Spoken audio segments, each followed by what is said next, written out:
2, 3, 4.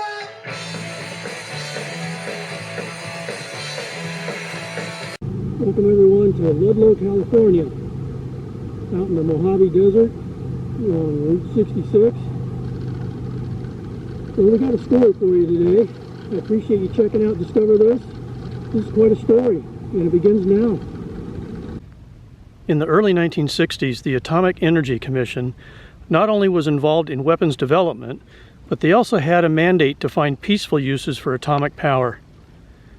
Operation Plowshare was an experimental program designed to use nuclear energy and nuclear applications for medicine, mining, nuclear power plants, excavating canals, harbors, and roadways. Also for the extraction of oil and natural gas. Enter Project Carryall, a subcomponent of Operation Plowshare. Project Carryall was a plan to realign the Atchison, Topeka, and Santa Fe Railroad and also provide a route for Interstate 40, which was to replace Route 66. The plan was to use 23 nuclear explosions totaling 1.8 megatons to excavate a 2-mile cut through the Bristol Mountains east of Ludlow. This was in 1963.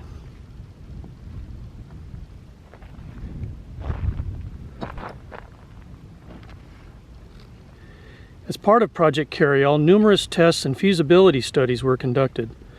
Tests involving explosions were done for cratering, as you can see in these photos from some of the cratering experiments. Now, not all of these involved nuclear explosions, but it was the blast component, so they could test depth and things like that. Another test was done in Alaska to see how a nuclear explosion would help with creating a new harbor. All in all, tests for Project Carryall were done in Nevada, Idaho, Montana, New Mexico, and Alaska, with another test projected for the Uinta Basin area of Utah, but that test ended up being canceled. Tests were conducted to project the radius of fallout from nuclear explosions out here in the Mojave Desert. The study predicted a dust cloud 7 miles wide and extending about 100 miles downwind that would require the immediate area around the detonation site to be closed for approximately 4 days. Rocks could be thrown about 4,000 feet from the blast site. Now, after 4 days, construction work could continue with radiation surveys being conducted regularly and any hotspots being remediated. A radius map was produced to show where, in the scientists' estimation, the wind would carry fallout.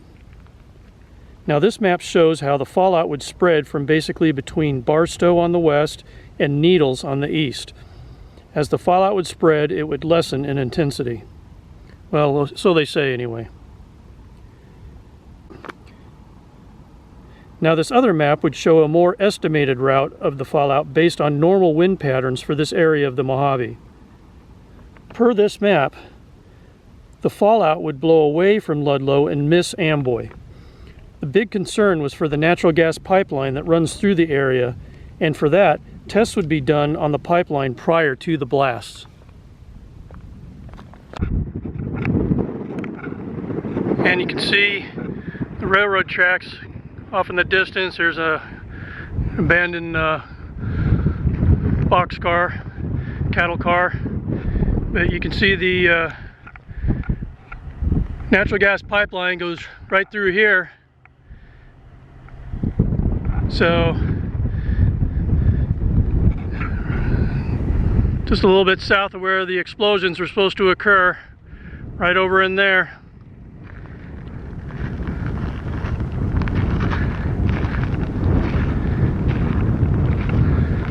So who knows how that would have affected this. They said they would test it, and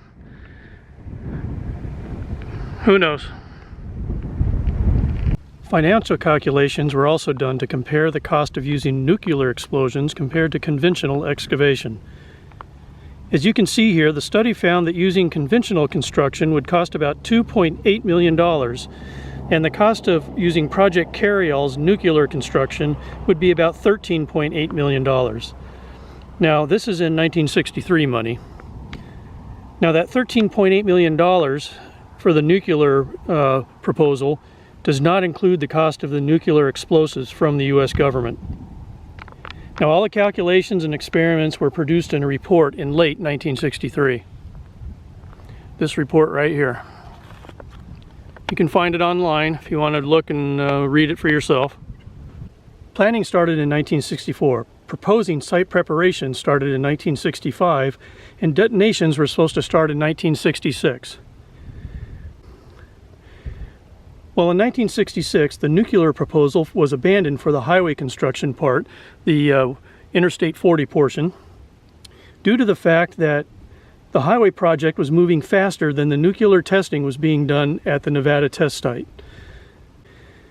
So the 67-mile Bristol Mountains section of Interstate 40 was constructed conventionally about 1 mile north of where the blast site was to occur. Now, the railroad portion was still being mentioned as a project in 1970. However, after that, it was never mentioned again, and the rail line is still in the same alignment as it was prior to all this discussion, starting back in 1963 with the tests and things like that. So as you can see, the train coming through here. Now this is just west of Amboy, following the tracks, but they wanted it to go up that way. They wanted to blast through those mountains there, so the train didn't have to serpentine through the desert out here around all these hills and mountains.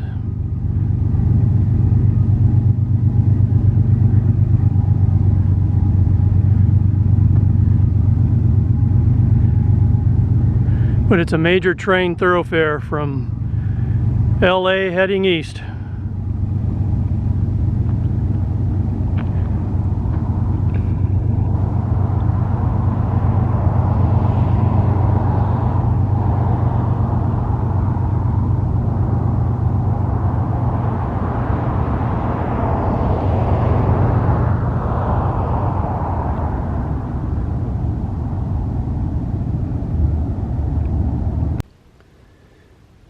Interstate 40 opened to traffic on April 13th, 1973, which kind of spelled the demise of at least that portion of Route 66. At the end of the day, it was believed that people really didn't believe the benefits of using the nuclear explosions would outweigh the potential harm. Now, back in Ludlow, there is a marker here at the Ludlow Cafe acknowledging Project Carryall and what could have happened out here in this part of the Mojave Desert. Maybe kind of hard to read, so I'll take a picture and you can freeze on that picture, hopefully read it better.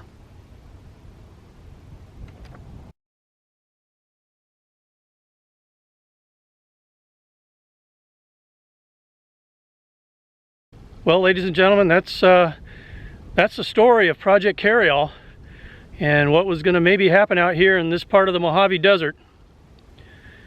Quite interesting. I found it fascinating and studying it and researching it. I hope you enjoyed the video. Appreciate you taking the time to watch it. And we will see you on the next Discover This.